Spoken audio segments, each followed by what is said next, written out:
बहू रानी तो सारा सारा दिन कमरे में बंद रहती है, कोई काम भी नहीं। मैं तो बोर हो जाती हूँ, क्या करूँ। तभी मीना की सहेली रीना उससे मिलने आती है। अरे मेरे घर का भी यही हाल है, बेटा ऑफिस और बहू कमरे में बंद, समय काटे नहीं कटता। लेकिन अब सच मानो तो वक्त ही नहीं है कि वक्त से रोटी भी खा लूं। अरे बहन, मुझे भी बता दे कौन सा जादू चलाया है, मैं भी अब जिंदगी के बचे कुचे दिन आराम से काट लूं। दीवारें देख देख कर तो बोर हो गई हूं मैं। रीना मीना को एक स्मार्टफोन देती है। ये ले, ये है वो छड़ी जो जादू करती है।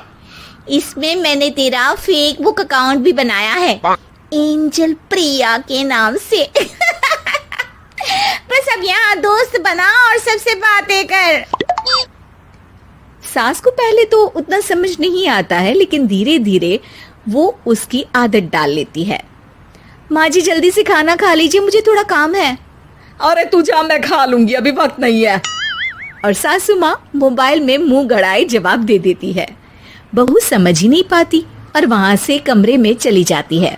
अचानक सास को किसी प्यारी पिंकी की फ्रेंड रिक्वेस्ट आती है। अरे वाह, ये तो कोई प्यारी सी लड़की लगती है, बात करती हूँ।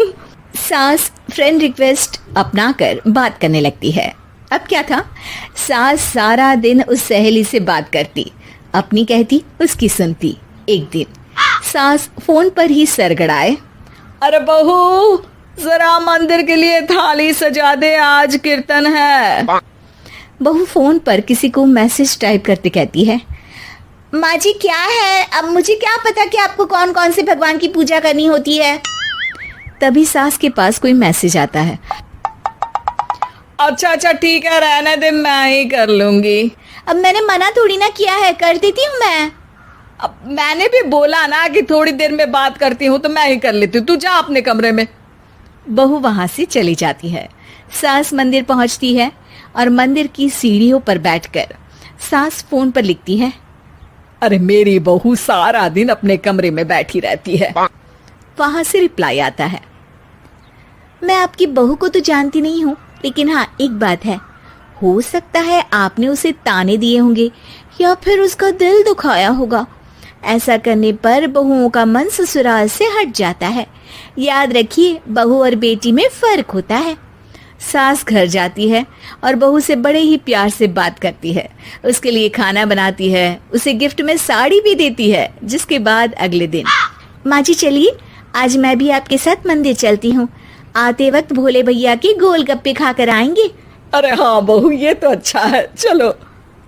सास मन में सोचती है कि उसकी फेसबुक वाली दोस्त कितनी अच्छी है, उसके समझाने से उसे उसकी बहू वापस मिल गई।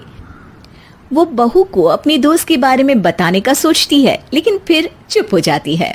बहू फोन पर टाइप करती है, मेरी सास मुझे नौकरानी समझती है, एक गिलास पानी तक खुद नहीं लेती।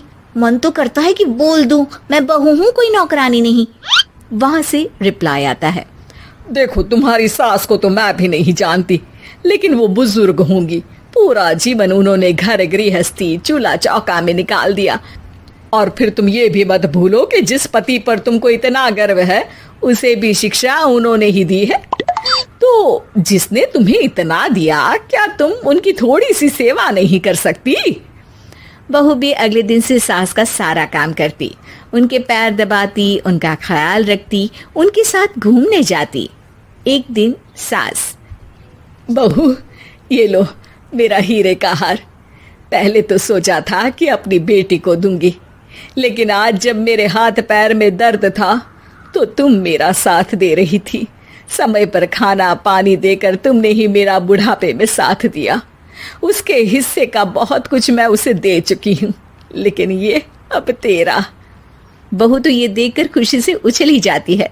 वो सास को गले लगाकर कहती है, माँ जी आप सच में बहुत अच्छी है, भला हो उस एंजल प्रिया का जिसने मुझे आपसे वापस मिलवा दिया, वरना मैं तो हमेशा आपको गलत ही समझती। मैं तो सोचती थी काश वो एंजल प्रिया मेरी सास होती।